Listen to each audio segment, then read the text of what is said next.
What if Napoleon captured Moscow intact? The year is 1812. Napoleon Bonaparte leads the largest army Europe has ever seen into the heart of Russia. This is the turning point of his empire. But what if the Battle of Borodino had ended differently? What if Napoleon captured Moscow intact, forcing Tsar Alexander to surrender? In our timeline, the Russian army retreated, burning Moscow behind them. Napoleon waited in vain for surrender, then faced the deadly winter. But imagine the Tsar sues for peace. Napoleon dictates terms. Russia joins the continental system, isolating Britain from all European trade. Britain now faces economic collapse. Without Russian timber and hemp, the Royal Navy struggles to maintain its fleet. Napoleon's empire stretches from Spain to the Urals. The Grand Army survives the winter, returning to France victorious. Europe is reshaped under French hegemony. Prussia and Austria become puppet states, their armies reduced to supporting Napoleon. The Holy Roman Empire is revived under French control. Hundreds of German states are consolidated into a confederation of the Rhine. Spain is pacified.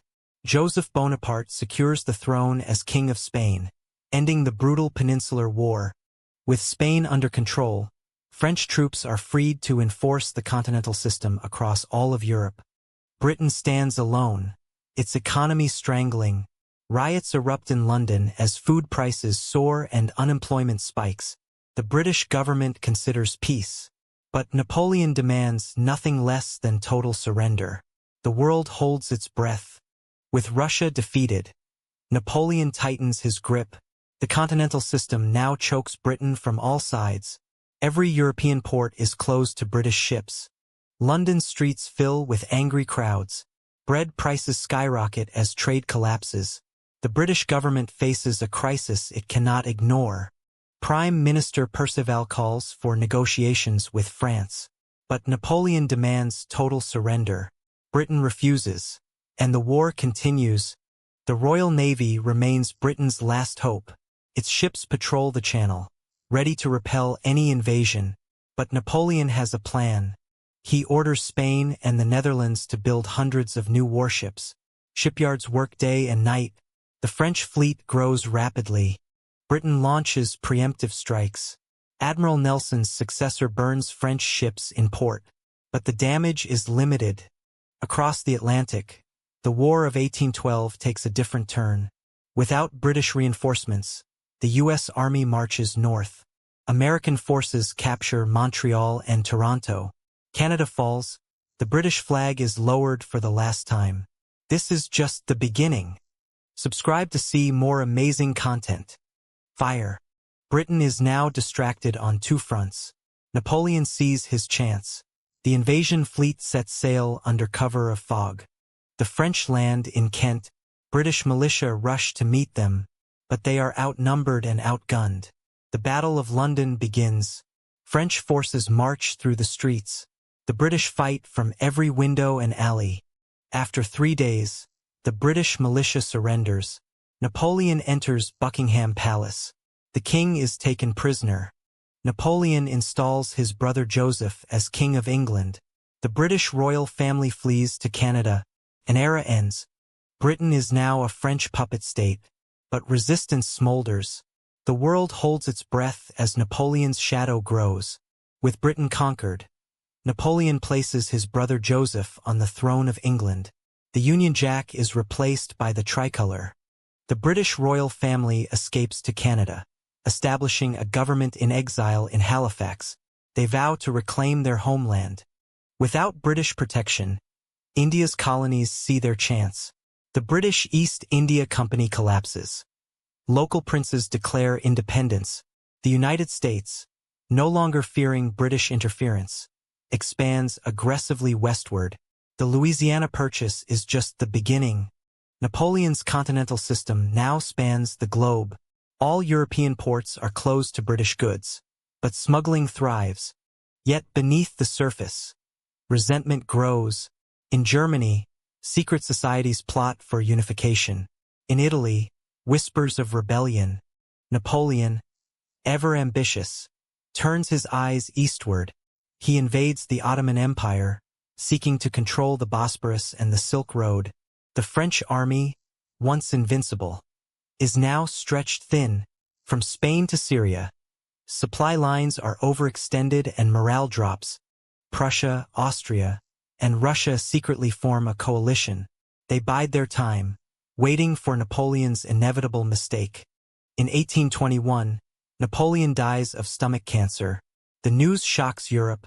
His empire is left in the hands of a child. His son, Napoleon II, is only 10 years old. A regency council is formed, but infighting cripples decision-making. The coalition sees its moment. Prussia, Austria, and Russia declare war on France, launching the War of the Sixth Coalition. French forces, depleted and demoralized, face a united enemy. The Battle of Leipzig becomes a decisive defeat for France. Napoleon II is captured and exiled. The Bourbon monarchy is restored in France. But the damage is done. Europe is redrawn. Germany unifies under Prussia. Italy follows. Russia dominates the East. The butterfly effect reshapes the world. The coalition strikes in 1823. Napoleon II is too young to lead. France falls within months. Napoleon II is exiled to Austria. The Bourbon king returns to Paris. But France is no longer supreme. The victors redraw Europe at the Congress of Vienna. But this time, Germany is not a loose confederation. It is a unified empire. Prussia absorbs the smaller German states. A single German empire emerges in the heart of Europe. Its industrial power rivals France. Italy also unites under Piedmont-Sardinia, without Austrian interference. The peninsula consolidates quickly. Rome becomes its capital. Russia emerges as the dominant power in Eastern Europe. Its army is battle-hardened. Its czar controls Poland and the Balkans. Across the Atlantic, the United States grows unchecked. Without British Canada, it expands west unopposed. It becomes a continental giant. The world is now multipolar. No single empire rules the seas. Britain is reduced to a secondary power. The Industrial Revolution accelerates. Without British patents and monopoly, technology spreads freely across Europe and America. Colonialism takes a different path. Africa is not carved up until the late 19th century. The scramble is slower and more negotiated. The 20th century sees no world wars. Without British-French rivalry, conflicts remain regional. Europe enjoys a long peace. Technology advances differently. No radar, no jet engines, no atomic bomb from a world war. Progress is slower but steadier. In this alternate 2024, the world is a patchwork of empires and republics. Germany and Russia compete for influence. America remains isolated. Napoleon's shadow still looms. His defeat in Russia created a new order, but his legacy of nationalism and law endures. History turned on a single winter. One victory could have changed everything, but defeat gave birth to a world we almost recognize. Hi there! If you enjoy this kind of content, don't forget to subscribe. Smiling Face with Smiling Eyes Part 2 is dropping tomorrow. Subscribe for notifications. Loudspeaker.